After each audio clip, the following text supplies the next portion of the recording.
I'm Kay Daigle of Beyond Ordinary Women Ministries, and I'd like to welcome you to this video series, The Forgotten Ones, Singles in the Church. This first in a series of 3 videos is called Where Are We? And my guest today to answer the question, where are we with singles in the church, is Elizabeth Whitson. Elizabeth works at the Village Church, and she is an associate minister at their institute, which does a lot of training and a lot of teaching of the people in their church. And I'm delighted to welcome Elizabeth today, and I can hardly wait to hear what you have to say. Elizabeth formerly worked at Oak Cliff Bible Fellowship with Dr. Tony Evans, and you were in charge of singles life there. Yes. So she has a lot of experience, and you can read more about Elizabeth. Her bio will be on our website. But thank you, Elizabeth. Thank you, Kay. And I'm excited to talk with you about this. I've never really experienced being single in the church. I mean, I was certainly single when I was a teenager or in college, but I didn't even really go to church much in college. So I don't really know what it would be like to be single in the church. So I am very dependent on your expertise and very excited to hear what you have to say. But let's just kind of start out by talking about some of the problems, really. Where are we right now? And I know that there's a lot of teaching in the church that is hurtful to singles, that is not particularly biblical. And so first of all, just kind of share some of those things that people say or people teach that are really not accurate biblically. I think what we see a lot, just even with statistics in our general population, 50% of the population is single. But if you come into the church, you really don't feel that represented, whether it is in preaching, whether it's in teaching, whether it's just even who is serving in leadership. And so a lot of times you have people who love their singles as much as they can, but maybe aren't able to make the best decisions for how to steward them well because they're in a married season. And so they haven't walked in singleness or haven't walked in singleness for a really long time. And so something that we see a lot preached with singleness or taught is just a prioritization of marriage over singleness. People treat singleness as if it's a means to an end and not an end within itself. That there's not value in the season, that God doesn't have purpose in the season that's not connected to you being a spouse. And I think this is particularly important for women, how we value women within the church. And so it's hard to find value when your value is connected to a season that you're not in. And so that's kind of what we see is just this unhealthy elevation of marriage, seeing that as maybe a spiritual step, a step of spiritual maturity, communicating that that's the ultimate space for sanctification and not recognizing the sanctification that God does within singleness. Because what we see in scripture, even from just the teaching in Genesis of God made man not to be alone, is this idea of community. And so how can we enable our singles to live in community and not feel like, hey, my life doesn't start until I get to this certain point in time?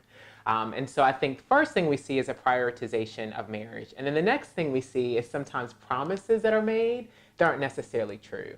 And so a lot of times what I'll hear and what I heard from my singles was, I have the desire for marriage. And so I have the desire for marriage and God's going to give it to me.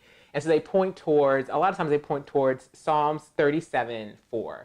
Delight yourself in the Lord and he will give you the desires of your heart. Well, if we're good women of the word and we're reading that scripture in its entirety, what it's pointing towards is not necessarily, hey, what I want God's going to give me, but it's the people of Israel where they were looking at the folks who were wicked and that they were prospering. And God is telling them, hey, don't look at them and what's happening to them. Focus your attention on me. Delight yourself in me and I will get you what you need. And we all know that with God giving us things, it's things that align with his will. And so we see plenty of times in scripture that there are situations that people desired things that were not given to them. David desired to build a temple. And God said, that's a really, really good desire, but I'm going to have your son do that. And so I think we need to not give singles formulas because marriage isn't a guarantee. We don't see that in scripture anywhere.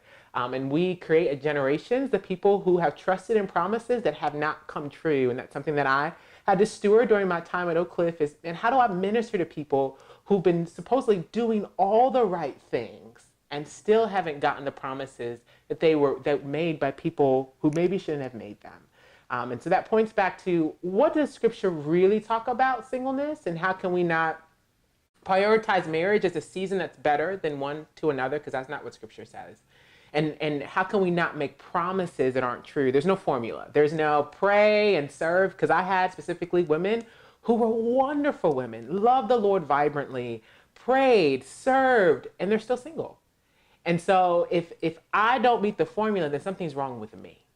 And that's the message that gets taught in the church. And it's none of those things. That God has amazing purpose for our singles. It's a blessed season. But because we focus a little bit too much on marriage and prioritize that season, that's not the message that gets taught in the church. Right.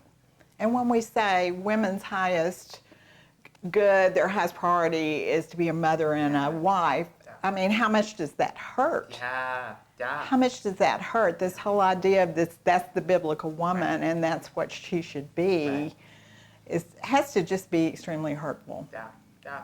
And we aren't seeking our best in God's will. We're seeking it in other people, other things. Exactly. And it can hurt. It can hurt married women too, to feel that they don't fall into what is being promised singles, these wonderful marriages. Well, what if they're not? So the church has a lot of clearing up to do in that area, don't they? They do. Another thing that, to me, I feel gets lost in this over-prioritization of marriage is just the loss of spiritual family. For singles, especially those who don't have children, the church are our brothers and sisters. And so for us to be able to engage in these brother and sister relationships, both with other singles and other married people, is super important for singles to see. Singles need to be able to engage with their married brothers and sisters to see what family looks like, especially for those of us who don't have good family dynamics, who don't have good relationships with our parents, who don't know what it looks like to raise children in a healthy way. But when we prioritize marriage, it kind of creates this divide, that singles are over here and that married people are over here, and that we're not all one unit that can learn from each other because we're on the same level playing field. We're the same folks trying to run for the Lord. It also creates these interesting gender dynamics. I think when you have that, how do we uniquely create spaces, healthy relationships for men and women to exist within? So for women, especially who might not have good relationships with their father or good male relationships, for them to engage with other men in the church who may or may not be married as brothers and fathers and uncles. Scripture uses so much family language that we ought to be family like that. But when you create this prioritization, you create value differences, you create separation in the church, and we lose that. And I think singles, especially married people too, need to be able to understand just the differences in the season and what they can learn from their single brothers and sisters, and singles need to know what they can learn from their married brothers and sisters. And so if we are just communicating, we're all on the same level playing field, it just pushes this spiritual family that I think Scripture talks so much about. Oh, those are really great points and absolutely true, because I have certainly seen the division. Singles are over here, marrieds are over here, and that we're all less because of that. Each group loses something.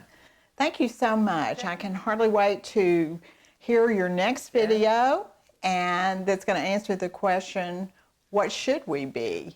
Where should we go from here? What should it look like being single in the church? So please join us for the next video.